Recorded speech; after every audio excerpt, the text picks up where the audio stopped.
歡迎收睇 Vino Vino。今集嘅主題係近年經常被提及嘅自然酒。自從21世紀開始，自然酒風潮逐漸興起。隨住大眾對於葡萄酒嘅認知不斷提高，市場亦都逐漸擴大。越嚟多釀酒師反而開始捨棄繁複嘅釀酒工序，轉而投入去釀造最原始嘅自然酒，以最純粹嘅方式展現葡萄園同埋產區嘅獨特風土，真實地傳達葡萄酒嘅個性。同一般葡萄酒相比，自然酒回歸最原始嘅釀造方式，完全由大自然主宰葡萄酒嘅發展。整個釀酒過程只係涉及最低程度嘅人為干預，由葡萄表皮上面同埋周遭環境嘅野生酵母自然發酵，無過濾、無添加，亦都唔使用任何技術改變葡萄酒嘅酸度或者糖分，通常都唔會入桶陳釀，以保留自然嘅風味。除咗自然酒，我哋都會經常聽到有葡萄酒標榜為有機或者使用生物動力法去生產，而呢3種葡萄酒嘅做法涉及嘅標準略有不同。首先，有機酒需要確保喺葡萄嘅種植過程當中未使用任何化學品，包括唔用除草劑同埋殺蟲劑，唔用合成肥料種植葡萄。需要注意嘅係，雖然所有自然酒都屬於有機，但並唔係所有嘅有機葡萄酒都可以被視為自然酒。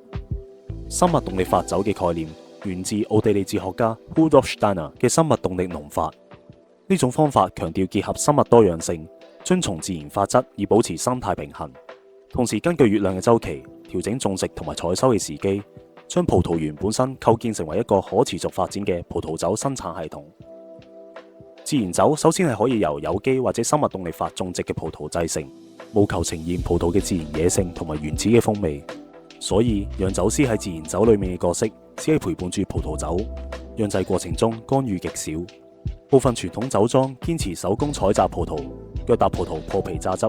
然後等待野生酵母自然完成發酵過程。發酵之後，葡萄酒會放置一段時間，唔經過人工過濾，等待自我淨化，只係剩餘少量嘅自然沉澱物，然後釀酒師再入樽。一般葡萄酒喺釀製過程當中都需要添加二氧化硫，用於抗氧化、殺菌，從而穩定酒質。